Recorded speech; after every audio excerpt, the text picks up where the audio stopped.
Welcome to the Wheeler Centre. I'm Fiona Gruber and I've been asked to chair this talk this evening. It's a great honour, this celebration of the work of Hazel Rowley and of her craft and her art, the art of biography.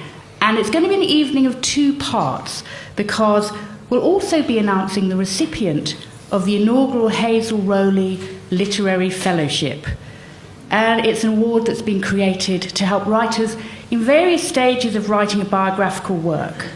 So that's in the second half of the evening, and it's very exciting for the winner and for everyone concerned, because it's a wonderful award to have been created. But firstly, a few words about Hazel. Others tonight will be speaking about her in more depth, and there are a few here tonight who did know her, and many who know her exceptional work, most people here. Her biographies of Christina Stead, Simone de Beauvoir and Jean-Paul Sartre, and the black American writer Richard Wright were all highly praised, reflected her fascination for the outsider, and also the dynamics of relationships. This was her forte and her subject matter, and it took her to 3 continents. She also was an outsider, and she was fascinated by other people and how their relationships formed their work. She was born in the UK, she grew up in Adelaide, and she was involved in academic life here as a lecturer, but she left the country, as it turned out for good, in the mid-1990s. She'd settled in New York, and her last work was on Eleanor and Franklin Roosevelt, which was published last year, and it got great reviews.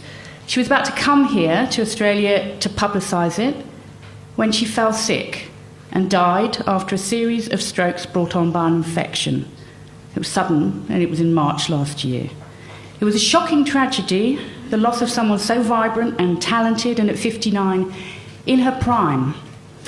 Her sister Della Rowley has created the Hazel Rowley Literary Fellowship in her sister's memory with the help of friends, family, and Writers Victoria.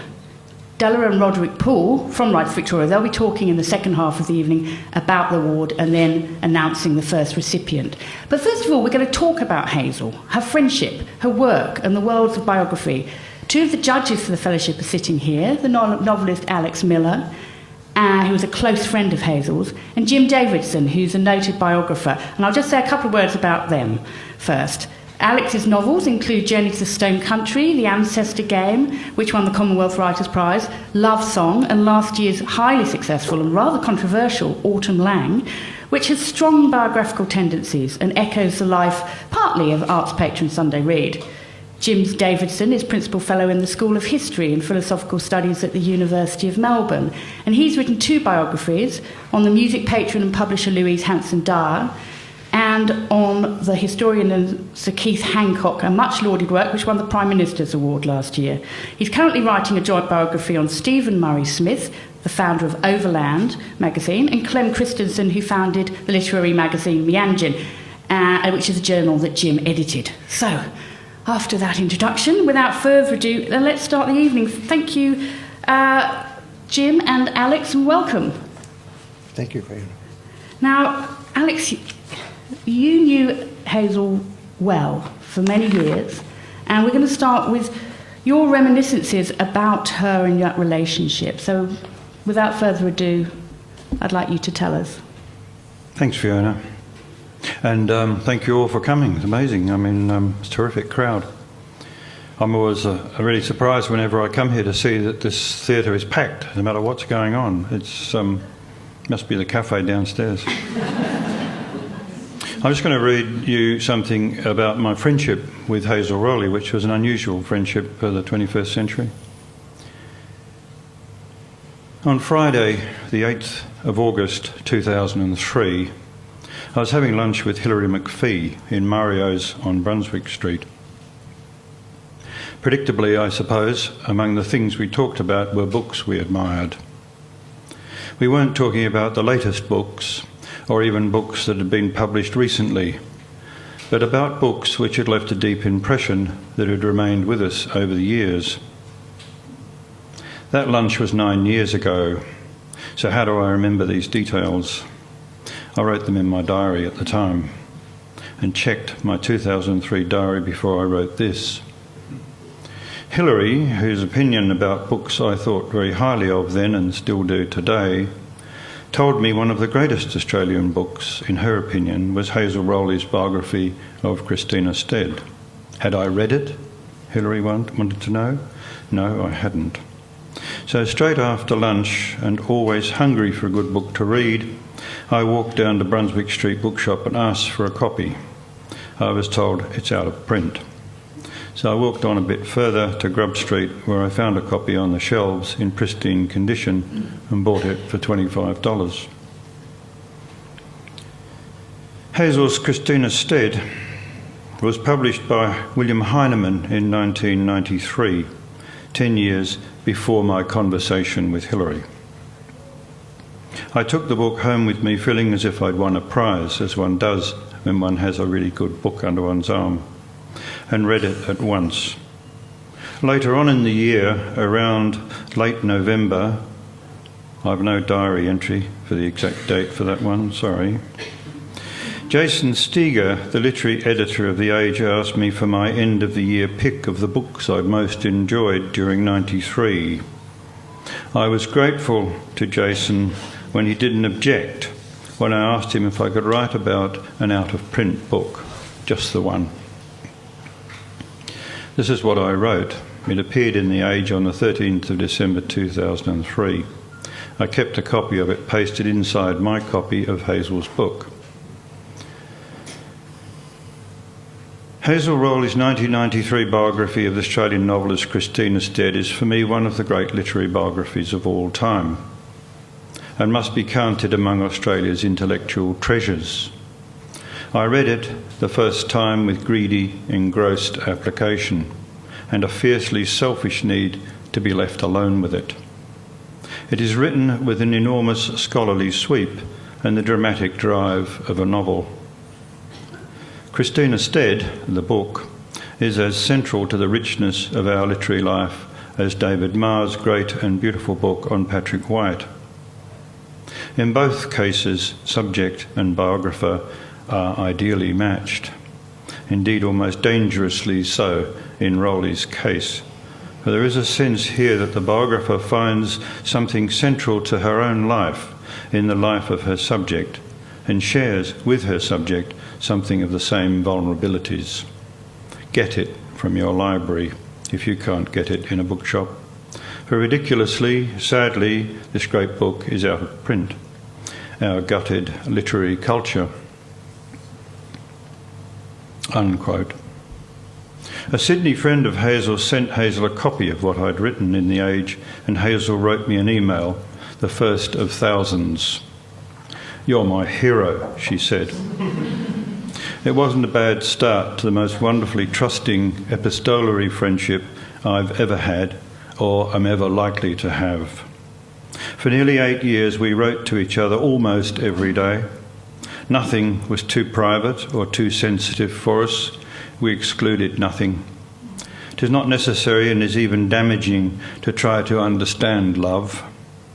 Indeed, understanding is, in my opinion, a vastly overrated thing when it comes to our motives and emotions. Although we'd never met physically, Hazel and I trusted each other completely and wrote to each other with a freedom and an energy I'd never experienced before in writing letters.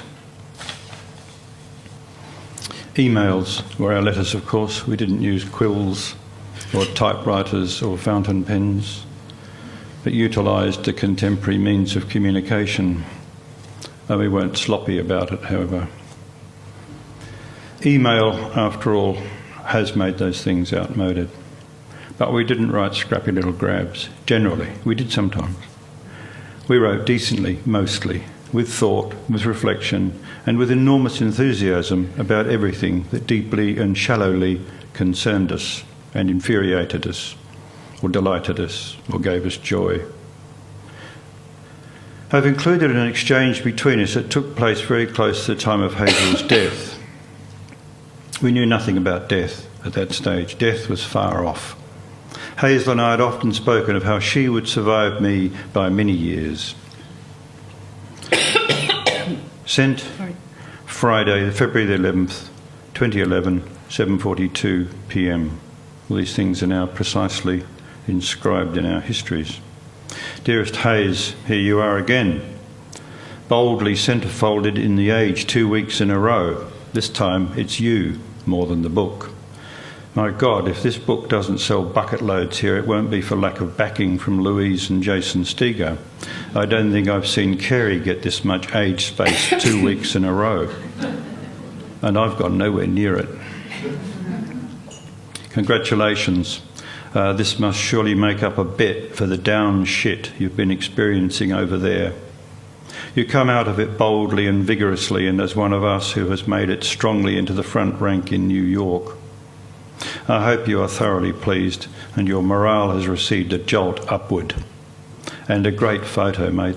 The one of you striding through the park that you sent me. Your appearance at the Wheeler will be packed. I have to make a pie for Rick and Meg Amor for lunch. But I couldn't wait to tell you this good news. Enjoy. Love and hugs, Aleko. Hazel responded the following morning, Saturday the 12th of February. I haven't recorded the exact time. Aleko, I love your enthusiastic emails. I got one from Louise Adler this morning too. She's ecstatic. I can't get onto the damn thing online. Don't know why not. Glad you told me which photo it is. Louise just said it was a lovely photo. Yeah, carefully culled. I did see the review in today's Australian, which is muddle-headed but very positive. It's wonderful for me, this reception. You're so right. It means so much. This shit here has been heartbreaking. So this is just fucking wonderful. I told you, didn't I, that I'm thinking of coming back to Australia in 3 years or so. It's suddenly become an immensely appealing thought. Everyone I know and their dog is coming to the Wheeler Centre. I tell them that you and I are having dinner together afterwards. Amazing, really, isn't it? It all seems quite unreal. I'm off this weekend to the Hudson Valley to give a talk at a little place called Kinderhook. Staying the night at a friend's up there, old house, etc. Should be great fun. Snow on the ground here. Good Lord, I leave in 2 weeks, you know. I have to start getting out some summer clothes. I'm as white as hell and thin. This business has done nothing for my appetite. Must get on with things. Hope you're still writing in white heat. Thanks so much for the beautiful message. Much love, Hazel. We met only once at the Sydney Writers' Festival a few years ago. We had lunch there together with Drusilla Majeska and Ray Gator, both much-loved friends. We were to meet again at the Wheeler Centre and then have dinner afterwards. We never had that dinner. Hazel died on the 1st of March. When our friendship began in 2003, Hazel had published 2 grand and very powerful biographies. The second was her biography of the African-American writer Richard Wright. Her Wright biography, Richard Wright, The Life and Times, was published in 2001 in the USA by Henry Holt. It appeared without an author photograph and with no indication that the author was a white Australian. This was politics. The 2 African-American critics, among many other critics, who reviewed the book were exuberant in their praise of it. For me, Hazel's Wright biography is her greatest work. Unfortunately, is little known here. When I met her, Hazel was working on a new direction. She had swerved away from the great scholarly biography and taken a new path. She was writing about a relationship rather than a particular person. Her tête-à-tête, Simone de Beauvoir and Jean-Paul Sartre, was a study of the relationship of these 2 giants of French culture and literature. In the book, Hazel stares squarely at the private lives of this legendary couple, and she does so without making any moral judgments on their behaviour, leaving that to her readers. The book was published in the USA by HarperCollins in 2005. Hazel posted me a copy on publication date, inscribing it for Alex, far away soulmate, with love, Hazel. She included with the book a postcard. It was a picture of the terrace of a Paris cafe, 2 vacant chairs and a little round table. Tête-à-tête wasn't a study of the thought or the writings of Beauvoir and Sartre, but was a groundbreaking excursion into the formidably difficult business of a portrait of greatness and genius linked to the intimate private lives of her subjects. It is not a book that can be described by the usual conventions of biography, it seems to me. As Barbara Ehrenreich said of it, tete-a-tete has just about everything: sex, philosophy, politics, and the world's most unconventional love story. Hard as I tried, Ehrenreich said, I could not put it down. I wonder why she tried to put it down. You can see her trying to put it down in bed and I just can't do it. Poor girl. Like most writers, Hazel struggled with settling on a subject for her next book. The worst time in many ways for any writer is just after a book has been finished. You've lost your anchor, almost lost your job, been made redundant, and until and unless you settle firmly on a new subject for your new book. With Tete-a-Tete, Hazel had succeeded in forcing her way through the conventional expectations of publishers and readers of biography, and had developed a new subgenre of the grand species. She wasn't the first, but it was nevertheless for her a new departure. How to continue after that was the big question. The subjects that Hazel took on from the beginning with Christina Stead were all of the first order of importance. She didn't go for little-known or unknown people, nor did the existence of several or even 100 previous books about her subjects daunt her. She didn't write unless she believed she had something new to say. With Tete-a-Tete, she'd found a new way of approaching her already world-famous subjects, and with her new way, she had found a new readership. It wasn't a form she was going to give up easily. Franklin and Eleanor, an extraordinary marriage, continued with the path she'd set out for herself.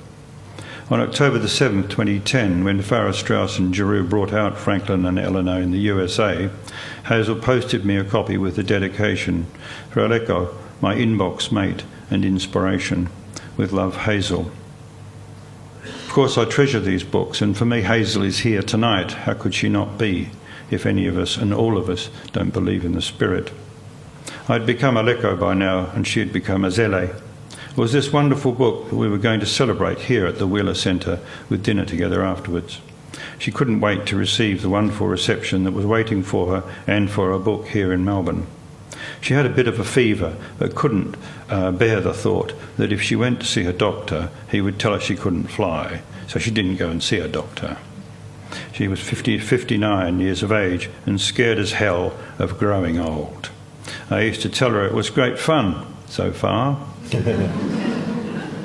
Her death was a tragedy, a terrible loss, but we are here this evening not to lament her loss, but to celebrate her life, her courage, and her wonderful contribution to our cultural life, and to commemorate these things with our words, our thoughts, and with the award of the first Hazel Rowley Fellowship.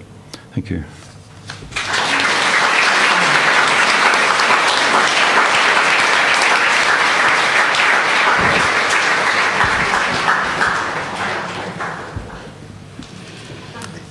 Well, we've heard from Alex about a very special friendship that he had, and he's touched on Hazel's work. Jim Davidson, you're going to talk a bit more about her biographies and about biography generally as a biographer yourself. So I'll let you take it from here. Thank you very much, Fiona. When Hazel's biography comes to be written, as one day it will, the biographer will scrutinise the 4 main books and speculate as to how the subjects came to be chosen.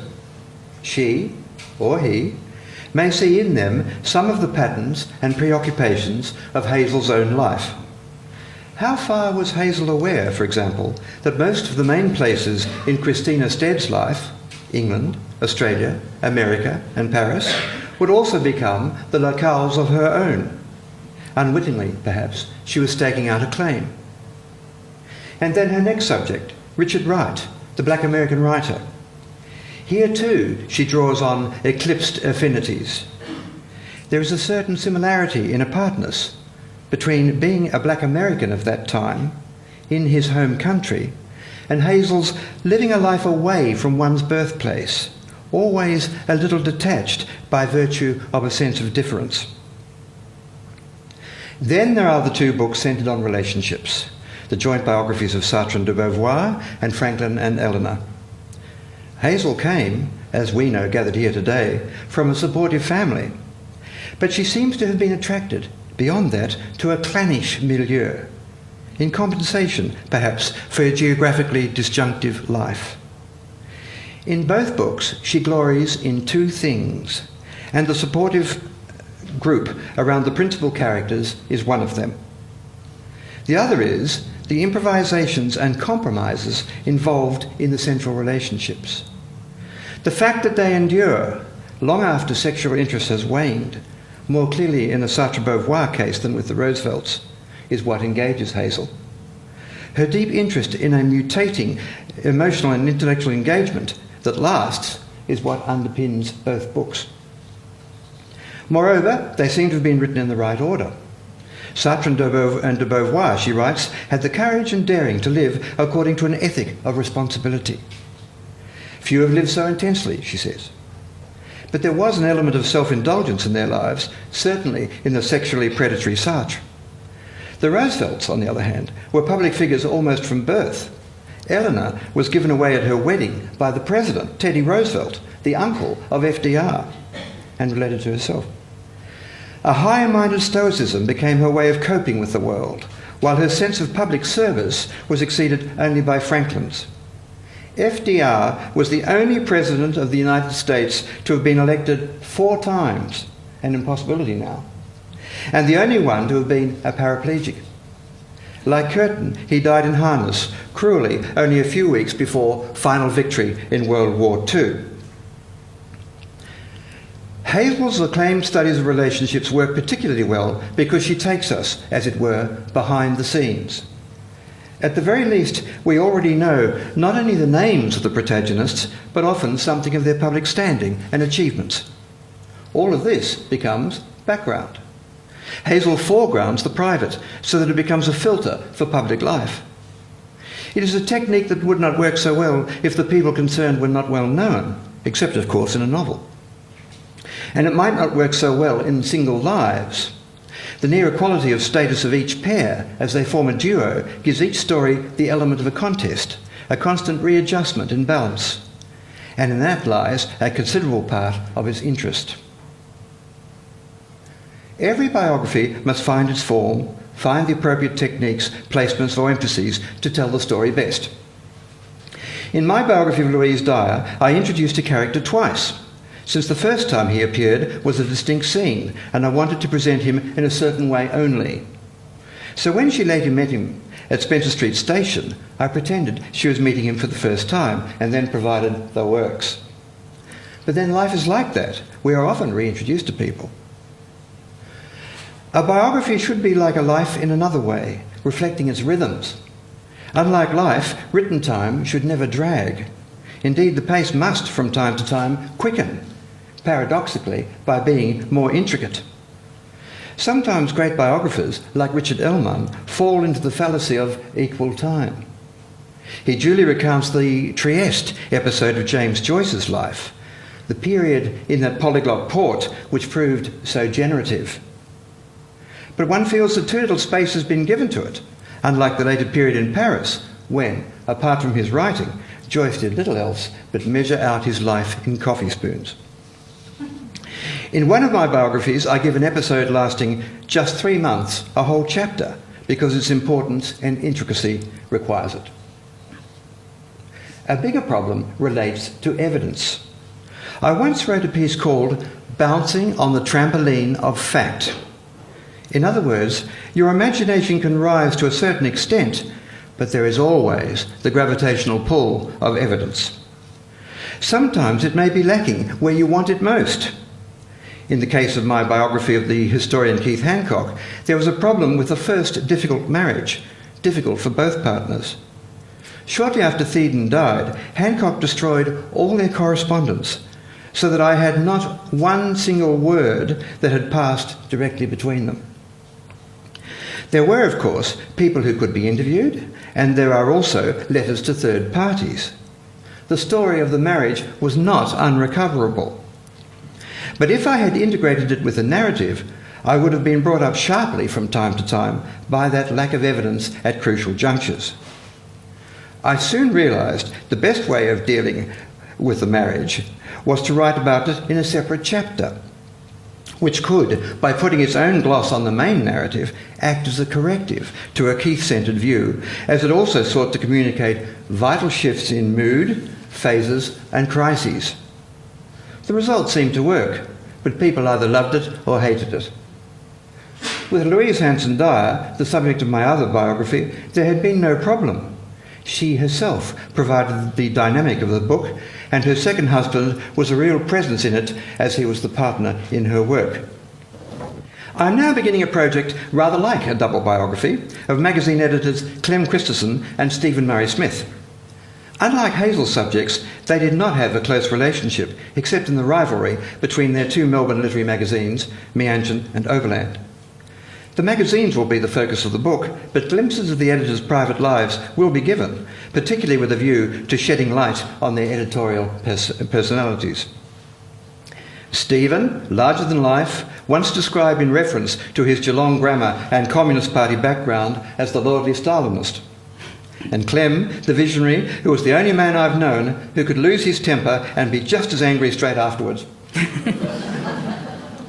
But rather more than Hazel, who could write to some awareness of Paris and World War II, if not so much of the Roosevelts and existentialism, I have to be prepared to start from scratch. My two previous biographies, Lyrebird Rising and A Three-Cornered Life, were in fact studies in ambience. The central figure was chosen partly as a device to write about a great many things. In the case of Louise Dyer of Boisolier, the subject of Lyrebird Rising, my interest arose from a deep love of classical music and a particular interest in how the revival of early music got going. Also important was that it related a Melbourne woman and activities here to the more rarefied reaches of European high culture. Then there was Keith Hancock, the brilliant historian better known overseas than Manning Clark, a man who was torn, particularly in the interwar years, between the need to advance his career in England, the best place then, and his desire to live at home in Australia. So to some degree, he alternated between the two. When the book came out, I waited for the review saying he was a dreary old academic who couldn't make up his mind which country to live in. But fortunately, that didn't materialise. Not surprisingly, there was a great deal more to Hancock than that. Apart from England, he was involved with Italy and South Africa, amongst other places, and with solving a political crisis in Uganda, the 3-month episode I referred to earlier. But it was the South African and English connections that spoke loudest to me, for I had lived in both countries and therefore already had an independent set of responses to them. These could be called upon, if necessary. Only when I was well into the book did I realise that it too was really a study in ambience, recalling a late British world and how an ambitious Australian could negotiate a career within it. Louise Hanson Dyer evoked a milieu as well, the world of music recording and publishing. Both were expatriates, Australians who lived much of their lives outside Australia without any sense of renouncing it. Nowadays, there's no need. A quick flight home is always possible. So they are part of our collective experience, a recuperation which began 20 years ago and in which the appearance of Hazel's biography of Christina Stead played an important part.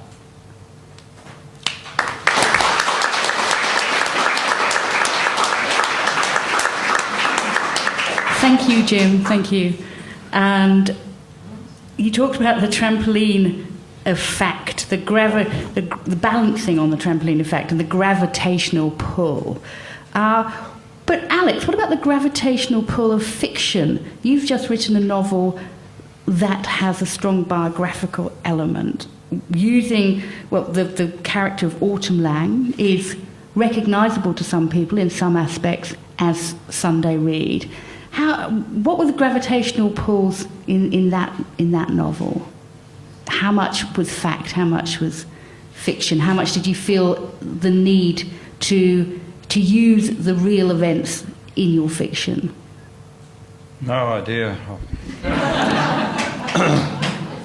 I honestly, Fiona, would just find it I like an exercise in time filling to try and answer that horrible question. But I might say something anyway. And one of the things I might say is this. It's a bit like Fraser. Having said that, let me say this. Remember that? I can't think of anything at the moment to say. But, I mean, I just wrote the bloody thing. I don't know. I thought I was making it up. And you knew, surely you had read about Sunday Reid. You had absorbed that story. Well, yeah. I mean, there's an essay at the back of the book which explains my association with Nolan and the surprise with which I was hit with the voice of this woman, Autumn Lang, who was 10 years older than Sunday Reid when Sunday died. I was familiar with Heidi. The landscape of memory and imagination is what I work on largely. Of course, I don't really make anything up. All my books have been, the characters have been people I love and care about, and they've been based on those people, except for one or two who have been just purely made up and have just arrived because they needed to. You know, in the Ancestor game, there's the Chinese mother, Lien, and the Chinese just would not believe I hadn't based her on a real person who they all knew who'd been a film star in Shanghai. And had to give up on that one. At the end of Journey to the Stone Country, there's Panya, the old dark, as I call her, and I said to Beau in real life, Cole McLennan, I don't know where I got her from, and he said, the old people gave it to you, old mate, which is a way of saying that your unconscious and your imagination put her together from whatever you felt she was needed. I mean, I felt she was needed. I felt she was needed to out him as a white fella's black fella and stuff like that. I thought he might object to all that, but he didn't. So you work on a much more intuitive level. Well, I think I work on following the prompts of the imagination. Having set out to write something, and I thought I'd set out to write a book about Nolan, and that suggestion went back many, many years to when Barry Reed had said to me after he gave me a prize for my first book here, which was Timmington Knot, and he said, you ought to write, you're the one, you ought to write a book about Sid Nolan. And I never did, and eventually it was only a couple of years ago that Steph, my wife, finding me wandering around the house being a bloody nuisance between books, said, why don't you write that book that Barry used to always be on to you about, Sid Nolan? So I began with the idea, oh yeah, terrific, I'll do that. But I didn't do that. In the end, I wrote about an old woman. So it's quite a convoluted journey to this absolutely. novel. What about you, Jim? I mean, how convoluted was your journey to Louise Hanson-Dyer and to Sir Keith Hancock? I don't think they were too conflicted. I mean, the Louise Hanson-Dyer thing really began when somebody said to me, Jeff Sorel, there are a number of articles for the Australian Dictionary of Biography, and I'm having trouble finding people writing them. And one of these people was Louise Hanson-Dyer, and I knew who she was. I knew who she was for two reasons.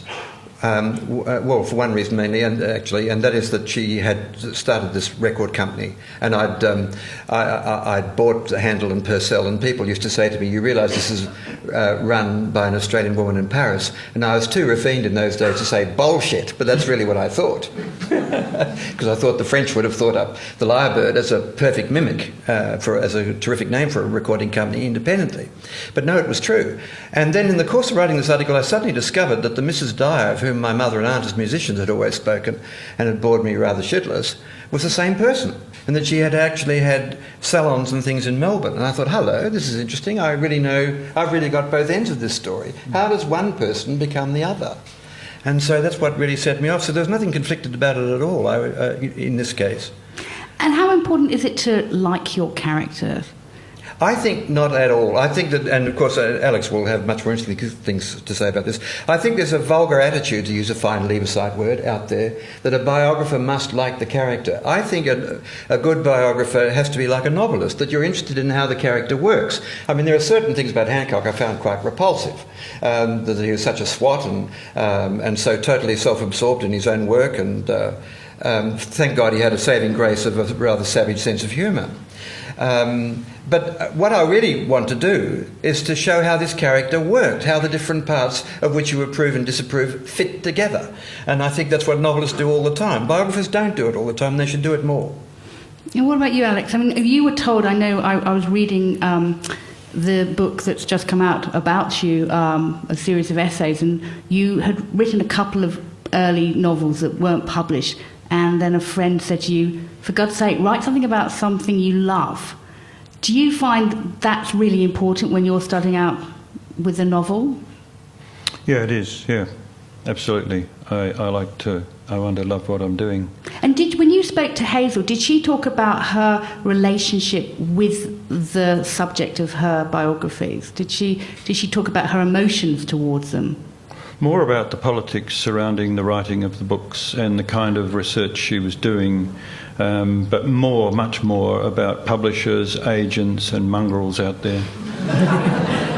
Trying to thwart her and make life difficult and bureaucratise the process for usually monetary returns. Sorry, carry on. Something that we might get... both Jim's biographies are wonderful, great books, and I read the book on Lyrebird Rising many years ago when it first came out. In fact, Jim gave me a copy. We've been friends for 37 years, I think. Got better maths than I have. Well, I know because... You're probably right. No, you're right. Yeah, I met my wife about the same time, so... Yes, that's right. Might even be 38 years. 38, okay. So you've got to keep track of that sort of thing. 37 and a half. 37 and a bit, okay. Easter, 90... No. Now, you talk about being thwarted. Sorry? You just talked about being thwarted, how Hazel felt she was thwarted by no, people not really. out there.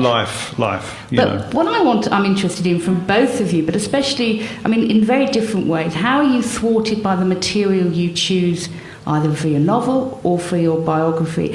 In a biography, it's much more straightforward. You've got to get access to archives and letters and things often in people's possessions. They might not let you. So, Jim, I'll ask you first. I know that you've had gatekeeper issues on numerous occasions. I have. And one of the biographies, in fact, there were a great deal. There were very many problems, so much so that I referred to the Lady Guardian, who gave me so much grief, as Horribella.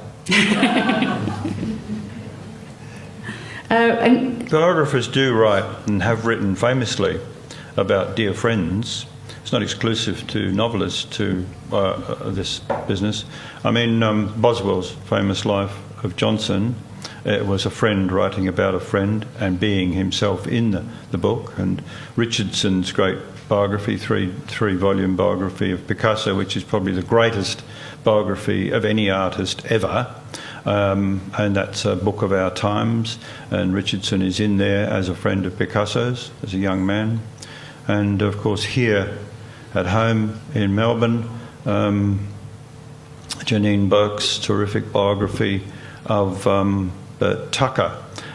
She was highly criticised by people, some reviewers who don't seem to have read anything much, because she included her friendship as a factor in the life and times of, and quite rightly, and enriched the book by doing it, and it would have been just stupid. Okay, if she was writing a novel to leave herself out, but in the biography it would have been obeying some... I think there are some reviewers thought there are rules to the writing of biography. Of course there aren't, any more than there are to the writing of novels or poetry. There are protocols, I suppose, and there are certainly traditions, and that people themselves... The practitioners, the ones who do it, are the ones who develop the form and make it what it is. Jim, how much do you think you can put yourself in a biography? Well, I'm going to be doing that in the current one, because it seems to me with little magazines, a key question, particularly after a long editorship, is the succession. And so there'll be a little chapter in this forthcoming book called Power Struggle in the Kremlin, which will be about how the mandate of heaven passed rather bumpily from Clem Christensen to me. And I'll probably write it in the first person.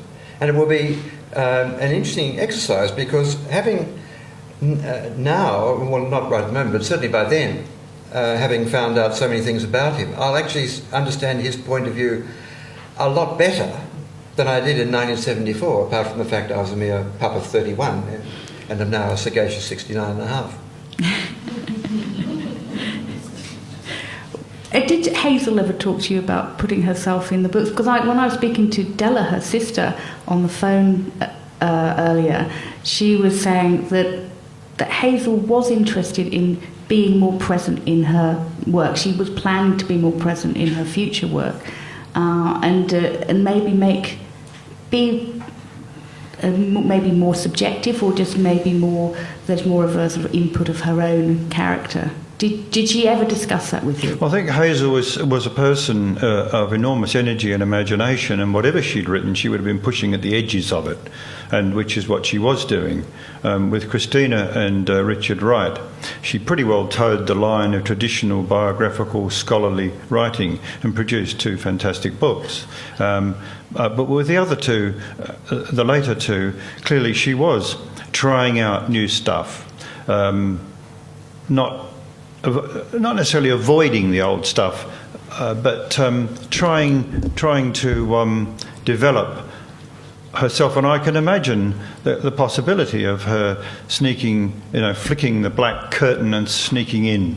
Yeah, I don't see why not. And she certainly had the presence, and as Jim sagaciously said just now, that when her biography is written, as it almost certainly will be, you wonder at that point, will somebody flick the black curtain and be in it themselves? Who knew her so well and loved her so well that they might feel now that they would want to write her biography? I think it would be a fascinating business to be party to that. Well, I mean, not actively, of course. I'm not going to venture into biography, but I like the honest stuff of fiction. You like the honesty of fiction, do you? The freedom to be honest. Now that's a bit of a stalking course. Is there a lot of dishonesty? Some truths are so delicate they can only be told in fiction.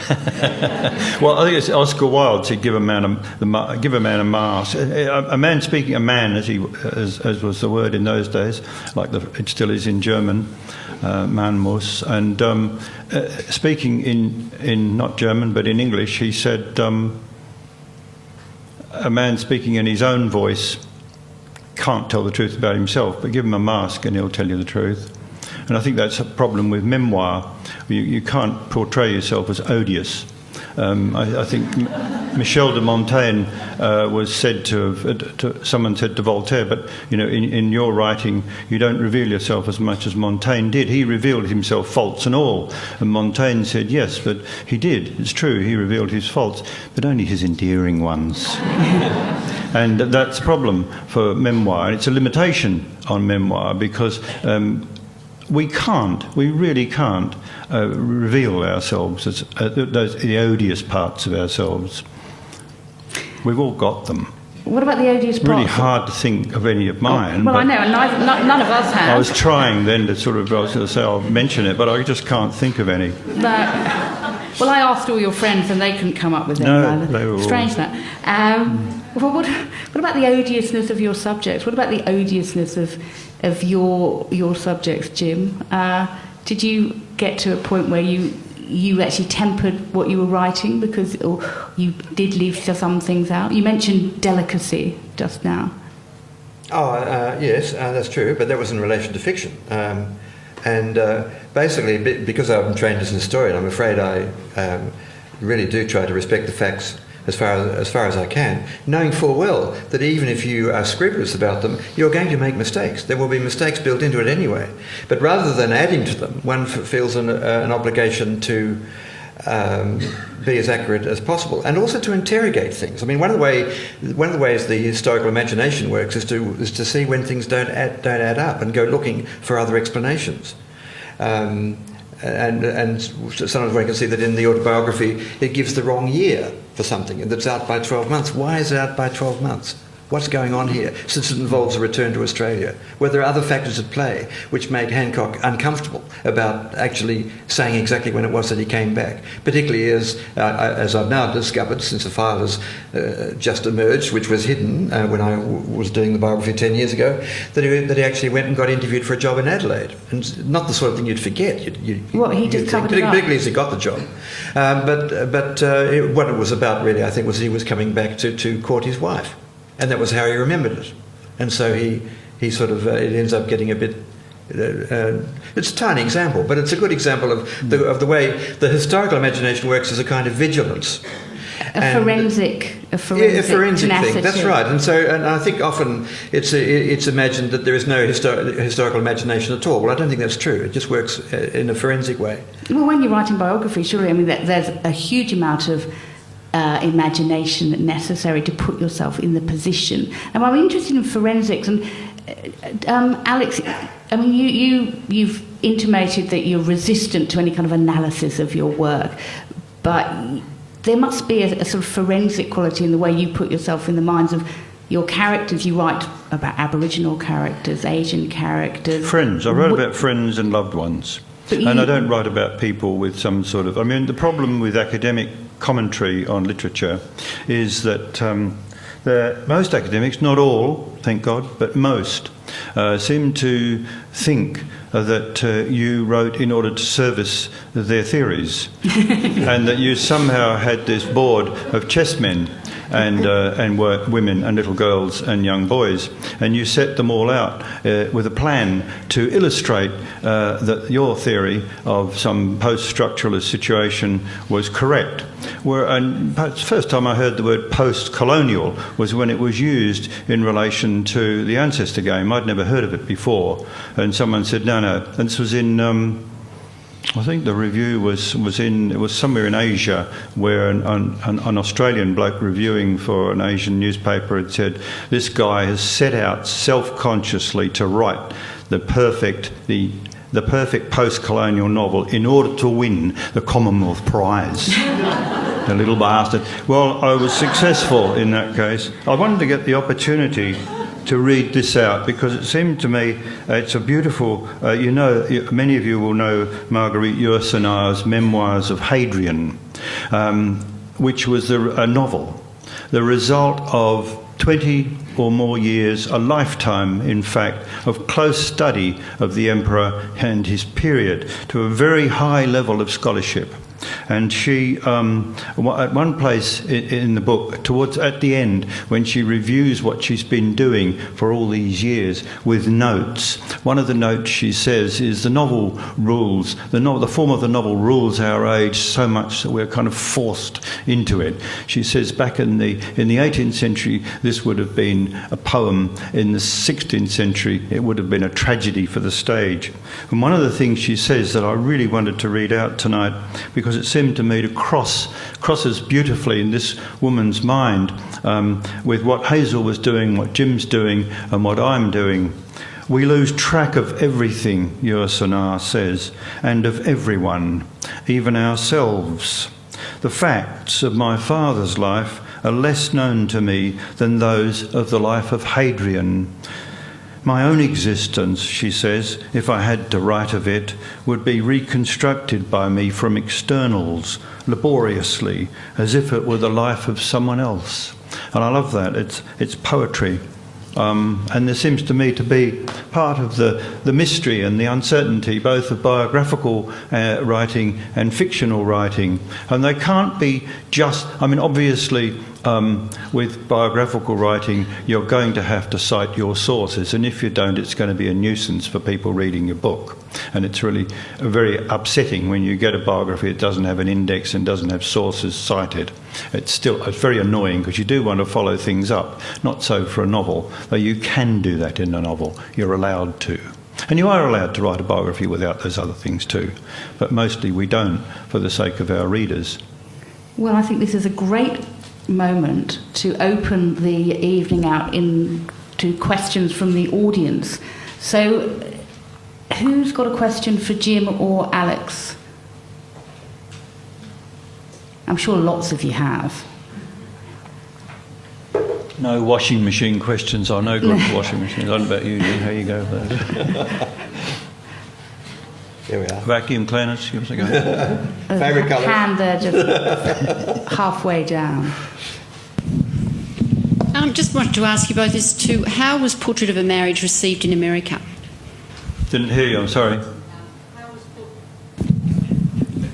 Is it working? Yeah. How was Portrait of a Marriage received in America by the Americans? How was Portrait of a Marriage received in America? How was the Roosevelt biography received? What was the critical reception? I don't know. Della would be better. It had very good reviews, as far as I know. Della is Hazel's sister, and she's sitting in the front row. The American reviews weren't available to me, and I don't imagine they would have been to Jim. But from my understanding of it, she had very good reviews, didn't she? Yeah. She was very upset because the publishers let the book go out of print or something. Not out of print, but didn't have it on hand for Christmas or something. Yeah. Della shall answer your question. Della probably answer. Little sister. Yes, it was well received in America. There were,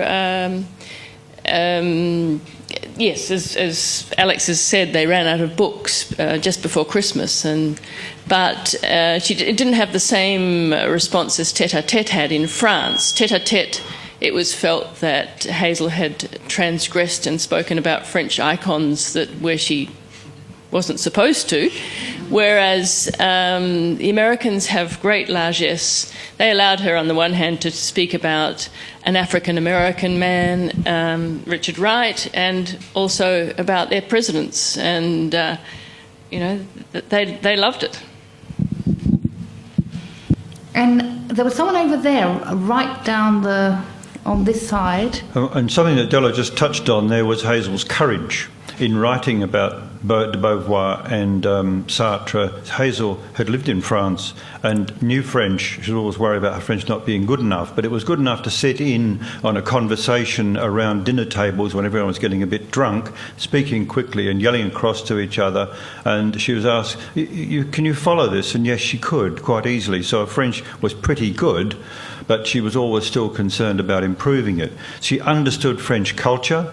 She understood the nature of literary politics in France, in particular in relation to these two people, Sartre and Beauvoir, and the gangs who sat in the front row when she went to give her talk on the book. The gangs with their arms folded and their lips closed. Bloody hell, I mean, she had courage, that Nobody woman. ever doubted her bravery or her sense of permission to tackle whatever subject she wanted. She didn't feel that she had to stick with Australian subjects because she was Australian, or she didn't feel she owed any particular genre or period her attention. She just went wherever the wind took her and the excitement took her. Now, I know there was someone down there who had got their hand up. So we're handing the microphone over. Yes, I just wanted both of you to comment on Tête-à-Tête, because when I read it, it looked to me like a very unique way of writing about Sartre and de Beauvoir, and probably the best thing I've ever read on both of them. And I'm pretty familiar with all the other biographies and so on. Do you want to say something? Can I ask, are you French yourself? Not quite.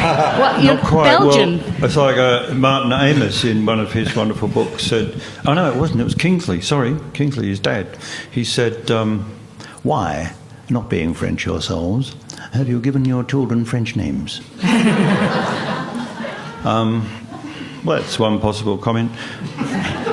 But I think that, as I said before in the little piece that I read, it enters into territory that biography's a bit careful about, and that's the intimate lives, not just the private lives. And there's a difference between private life and intimate life, seems to me, an interior life.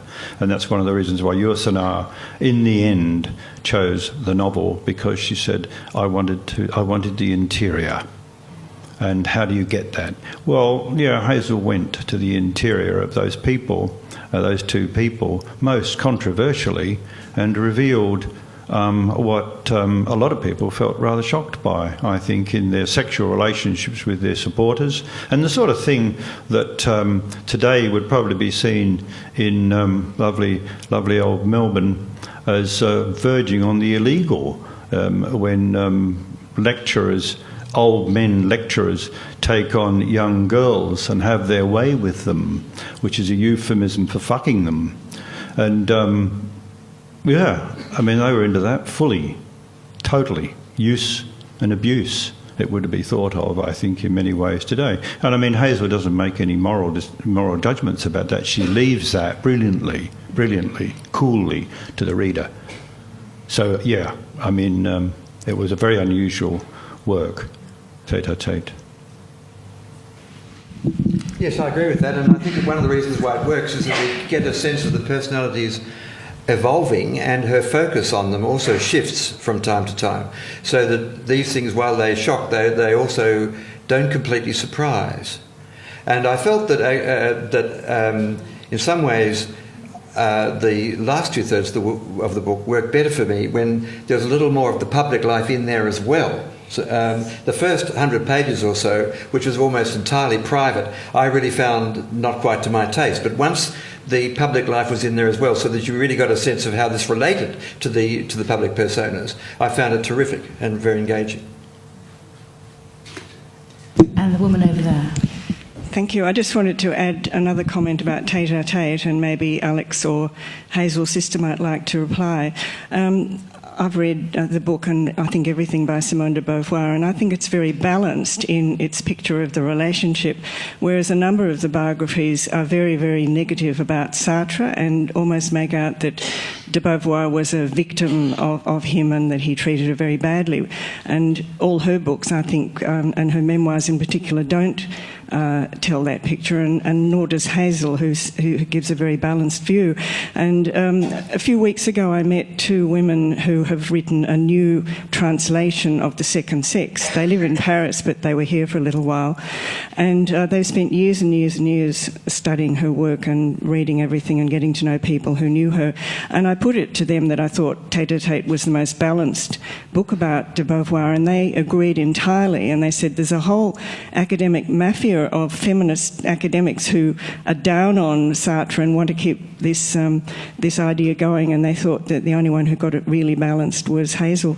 So I just wondered if you'd like to comment on that. Well, it's not very feminist of the feminists to be down on Sartre, and to imagine for half a second that someone of de Beauvoir's immense stature, presence and intelligence would allow herself to be used as a victim in that way. So it seems to me that those people, if they are saying that, and I'll take your word for it, are missing the point. The point is that she stood up to him and had her own life in her own way. Not that she didn't suffer. We all suffer. Look into any close, long-lasting relationship between passionate people. I mean, someone wrote a review of someone I'm very fond of, wrote a review of my latest book and said, while we don't approve, we are nevertheless enthralled by. And I thought, what the fuck were you doing when you were 21? You know, I mean, not approving. It's Simone de Beauvoir was nobody's victim, and I don't think the feminists should need to defend her against that. She wouldn't have put up with it. She wouldn't have put up with Sartre being a bully. And, well, of course, momentarily she probably did, and she was probably gave as good as she got. And that's my understanding from Tete-a-Tete. And as Jim said, that two-thirds of the book, two-thirds of the book, did you say? Yeah, they were really dealing with that, I thought. They were dealing with that fact that here were two powerful souls, not always in balance, often in torment with each other, as of course they would be. Terrific, fantastic stuff. But she doesn't come out of it as a victim, ever. We're all victims. Or none of us are. I agree, disagree. None of us are, yeah. I think we've got time for one more question. Well, if we... Oh, yes, we do. Over there on the down two-thirds. The people with the microphone monitors are making their way over there.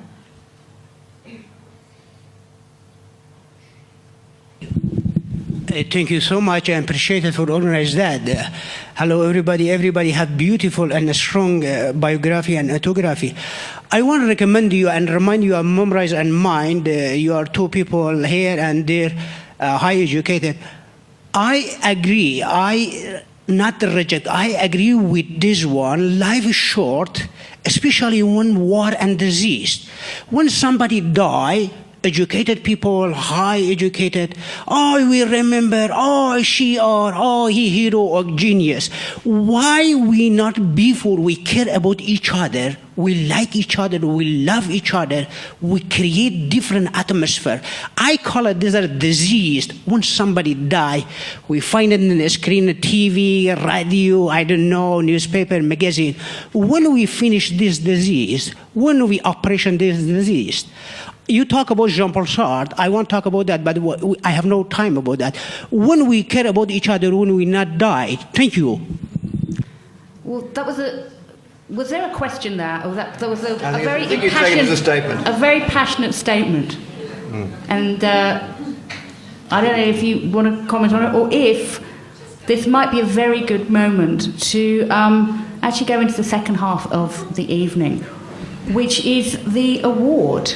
And I'd like to, first of all, invite up to the stage to set the scene for the award Roderick Poole, who's the head writer of Victoria, and he'll tell us a few words about how this came about, and then Della Rowley will stand up. Do we leave now? If you would like to leave, that's absolutely fine. Or if you'd like to sit here, I think that's fine, actually.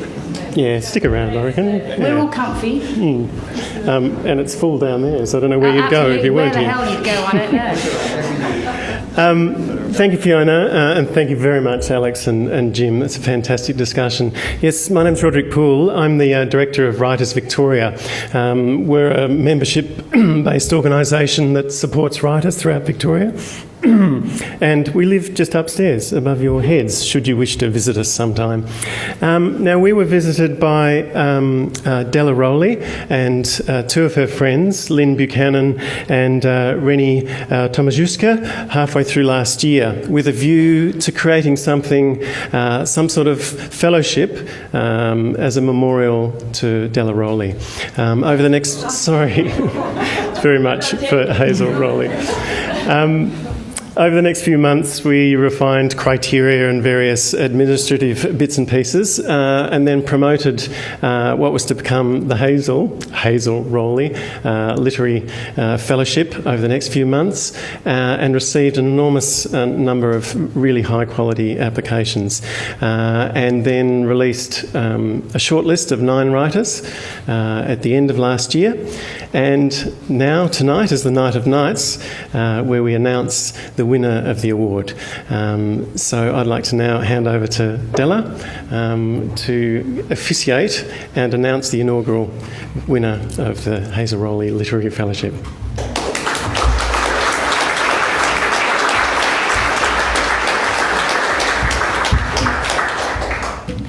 Thank you very much. People who know Hazel well would know that she loved nothing more than correcting people's grammar. And there's 2 things that I just have to correct tonight. One is that when you talk about Simone de Beauvoir, and you just say Beauvoir, you don't say de Beauvoir, because in French, if you've got 2 syllables in the surname, Beauvoir, you don't need the de, as distinct from de Gaulle.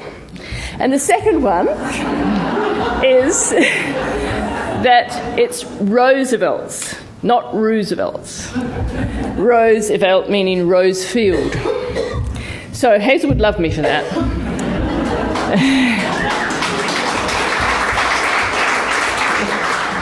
So after Hazel's death, I wanted to commemorate Hazel's writing legacy, and after discussing prizes or fellowships with her closest friends, we ultimately decided that a fellowship was the direction we'd like to take.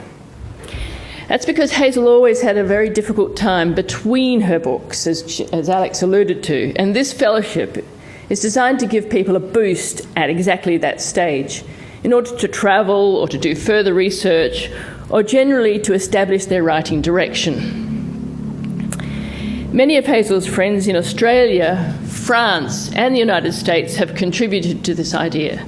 So if any of you are here in the audience tonight, thank you very, very much for your support.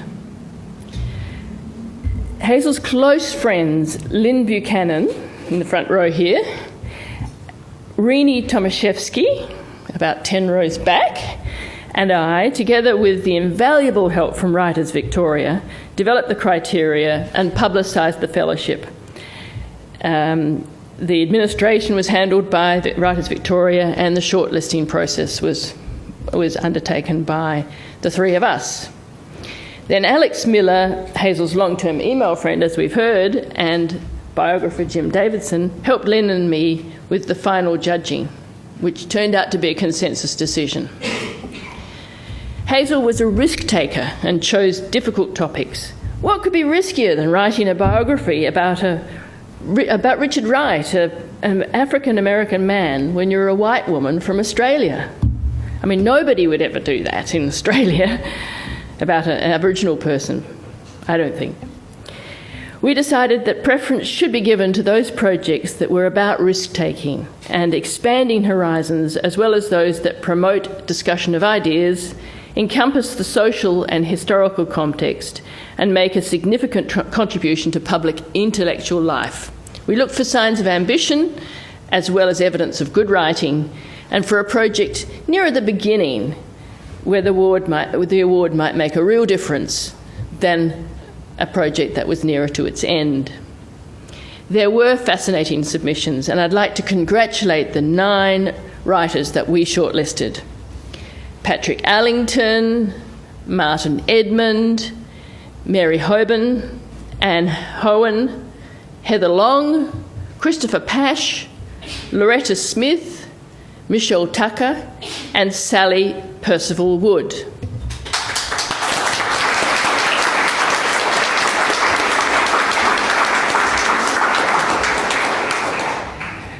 From that strong field, we decided to award the inaugural Hazel Rowley Literary Fellowship to Mary Hoban.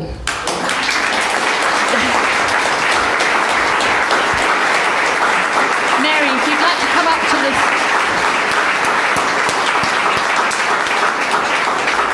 For her proposed biography on Julia Sorel, a forthright Tasmanian woman who, when she married Thomas Arnold, became part of one of the most intellectually significant families in Britain.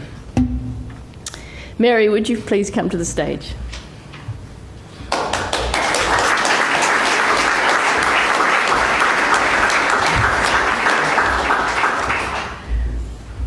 On behalf of the judges, I'd like to congratulate you and invite you to say a few words, as well as the cheque, which is $10,000 in 2 parts. I'm providing you with a precious hardback copy of Hazel's last biography, Franklin and Eleanor, An Extraordinary Marriage.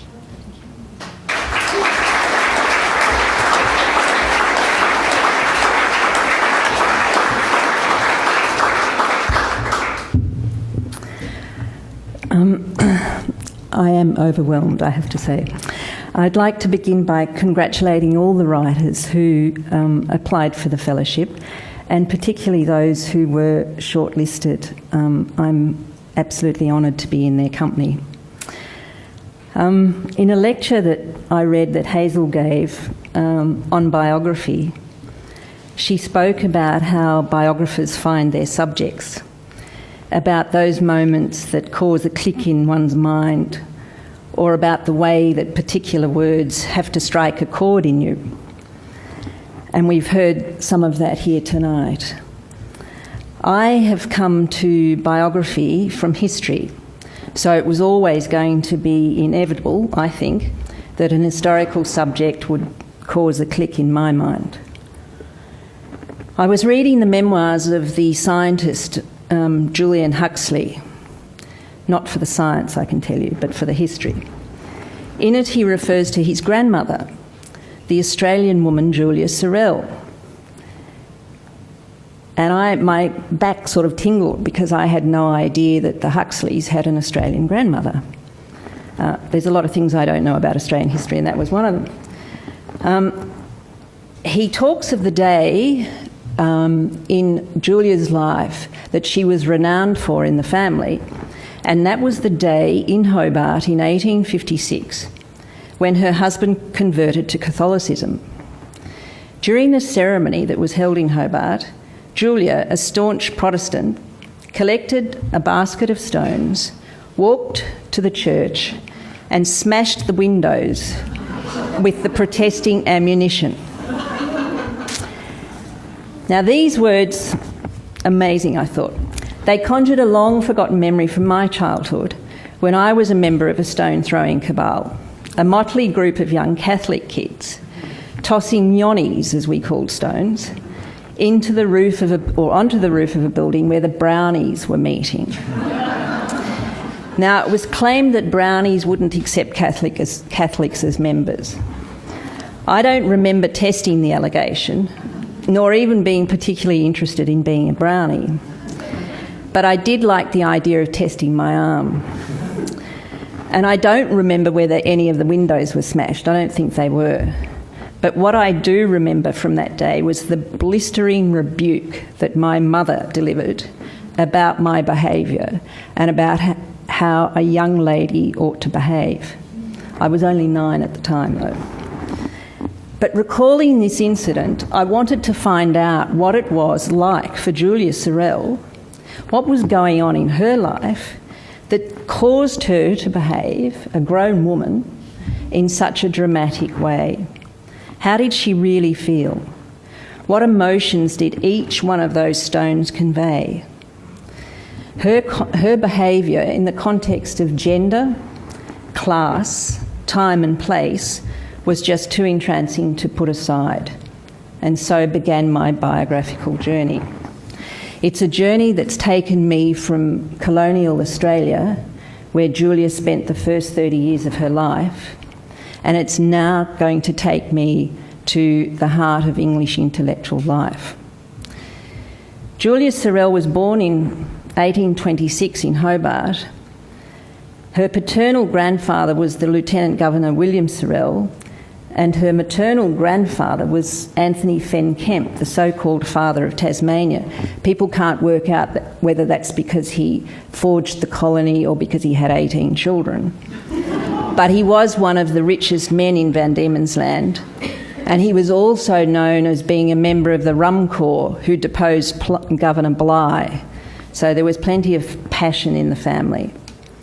Julia met Tom Arnold, the dreamy second son of Thomas Arnold of Rugby and the brother of the poet Matthew Arnold, when Tom was invited to Van Diemen's Land by Governor Denison to take up the position of Inspector of Schools in 1850. They fell in love, and a few months later they were married, and Julia, by that marriage, entered one of the most celebrated intellectual families in Victorian England. 6 years later, Thomas Arnold decided to become a Catholic. And from that moment, he caused a deep and enduring fault line through the relationship with Julia. Following his conversion, the family sailed to England and was never to return to Van Diemen's Land. Literally overnight, Julia's privileged, stable life was destroyed.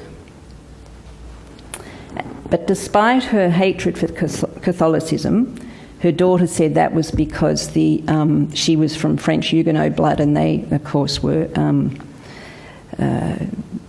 tragically destroyed by Catholics. But despite her hatred for Catholicism and the sometimes grim circumstances that her husband's choices resulted in for the family, her ardent regard for him remained totally intact until her death from breast cancer in 1888. While Julia is fascinating in herself, she's also a vehicle for thinking about other aspects of life for women in the Victorian era. For example, how they lived with and apart from men, of how they endured loss, of the boundaries that existed in their lives. How often have we heard the statement or read about the heroine of whom it's said, she married the wrong man, that's all, without ever considering just how difficult that is. Just think for a moment of Anna Karenina or Dorothea Brooke in Middlemarch. There are many challenges in writing Julia Sorel's biography, and in some ways these challenges also attracted me to it. With her family connections, and her daughter became one of the most famous novelists at the turn of the 19th and 20th century in England. Her name was Mary Humphrey Ward. and she wrote novels which by and large dealt with religious conflict in relationships, giving some indication of the impact that her father and mother's life had had on the children. But despite all these, and there's biographies of Thomas Arnold and Matthew Arnold and various other members of the family, despite these, though, Julia is this silent presence in those biographies. She's never been centre stage, and I want to bring her to the centre of the stage. Part of the challenge in writing about her is to try and extract her from this background, and to extract her from the background of colonial life, but also from the covers of the marriage and family life, and to try and present her as the paradox that she was, a woman who defied convention as much as she embraced it.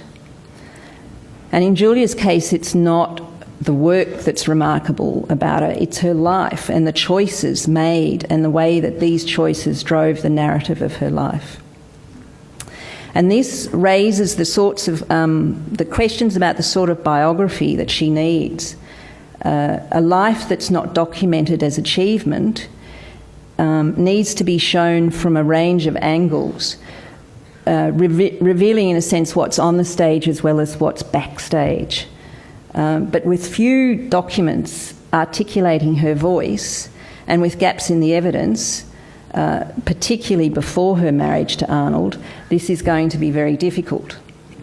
And by enabling me to go to Oxford, to read her letters, to walk the streets that she walked, this fellowship is going to be an integral part of my being able to write this biography.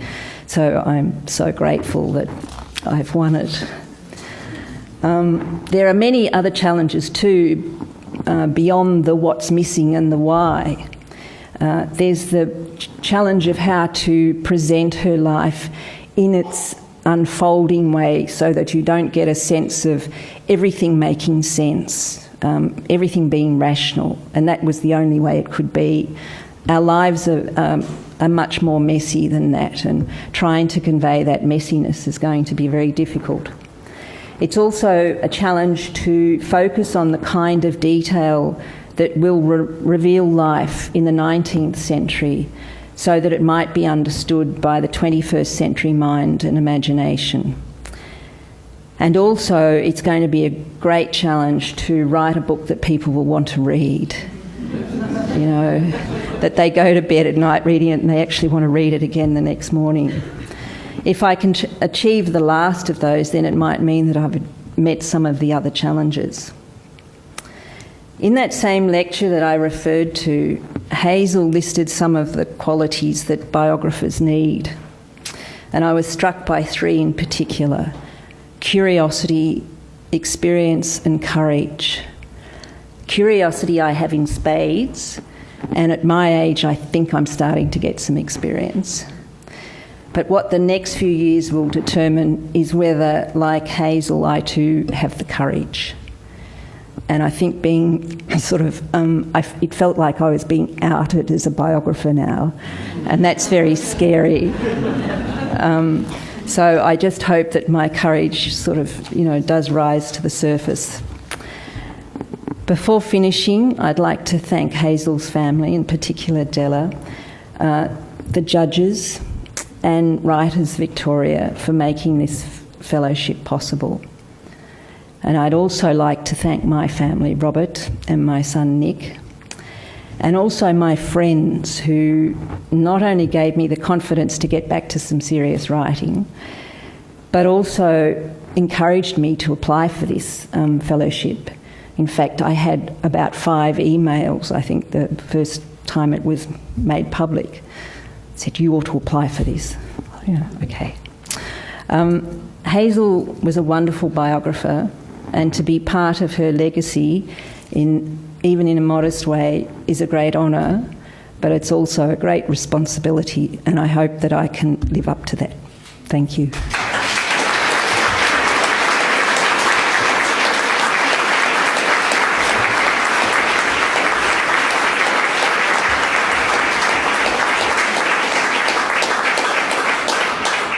Congratulations, Mary, and wonderful, wonderful speech. If your biography is as interesting as the praise you've given, it's definitely going to be unputdownable. And I'd like to thank Jim Davidson and Alex Miller for a wonderful, insightful contribution. And thanks, Della. Fiona. You've been fantastic. Well, and Della, it's a wonderful thing that you and your friends and family have done, and Hazel will live on in so many ways, and this is a concrete way to help biographers and help the whole field, and it's a really, really wonderful thing that you've done. Thank you to you. Thank you to Roderick Poole. Thank you to the Wheeler Centre. There are books for sale at the back if you haven't got all of Hazel's work. And thank you all for coming. It's been absolutely wonderful to see such a full hall.